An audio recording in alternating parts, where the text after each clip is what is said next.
নমস্কার বন্ধুরা, আশা করি সবাই খুব ভালো আছেন। তো দেখতে দেখতে পুজোর মরশুম চলে এসেছে। আর এবছর দুর্গাপুজো খুব তাড়াতাড়ি, আর গণেশ পুজো সেই তাড়াতাড়ি এসে গেছে।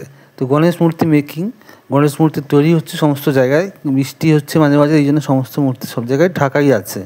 তবুও আজকে চেষ্টা করলাম আপনার সামনে কিছু মূর্তি তৈরি তুলে ধরার জন্য। আমি আজকে এসে গেছি ডিব্রুগড় ওভারব্রিজের কাছে। এখানে যে একটা বড় মূর্তি শিল্পালয় রয়েছে, এখানে প্রচুর পরিমাণে ছোট বড় মাঝারি আকারের গণেশ মূর্তি তৈরি হয়েছে। সেগুলোর এখন শেষ পর্যায়ে ফিনিশিংয়ের কাজ চলছে। তো তাদের অনুমতি নিয়ে আমি এই ভিডিওটা করলাম। তো দেখুন, মূর্তি মোটামুটি পালিশ টালিশ হয়ে গেছে। আর পুজো যেহেতু খুব তাড়াতাড়ি এসে গেছে, এবার রং হবে, তারপরে তার সাজসজ্জা অলঙ্করণ হবে। তখন পারলে আবার একবার তুলে ধরবো। আশা করি আপনাদের ভালো লাগবে।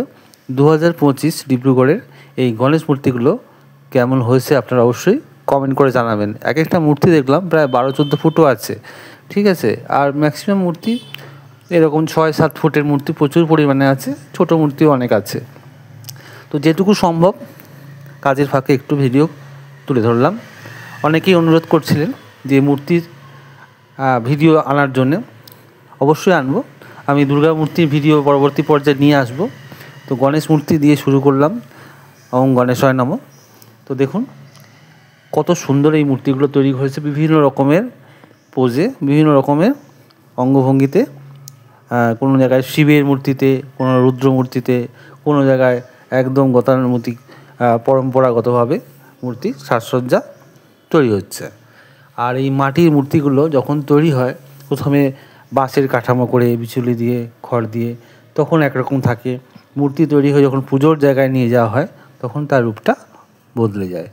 তো আশা করি এই ভিডিওটা দেখে আপনাদের ভালোই লেগেছে। এরকম গণেশ মূর্তির ভিডিও আমি পরবর্তী পর্যায়ে আরও নিয়ে আসবো। সবাই সঙ্গে থাকবেন, দেখতে থাকবেন। আর এই মূর্তিগুলো যে জায়গায় তৈরি হয়েছে আগেই বলেছি আমি। তো এছাড়া এখানে অনেক জায়গাতেই মূর্তি তৈরি হচ্ছে, কিন্তু বৃষ্টির জন্য দেখছি প্লাস্টিক দিয়ে ঢাকা আছে, সব জায়গায় সমান পরিমাণে শেডের ব্যবস্থা নেই। তো সেই মূর্তিগুলো যখন রং হবে বা একদম ফিনিশিং হবে, পারলে আমি আপনাদের সামনে অবশ্যই তুলে ধরার চেষ্টা করব।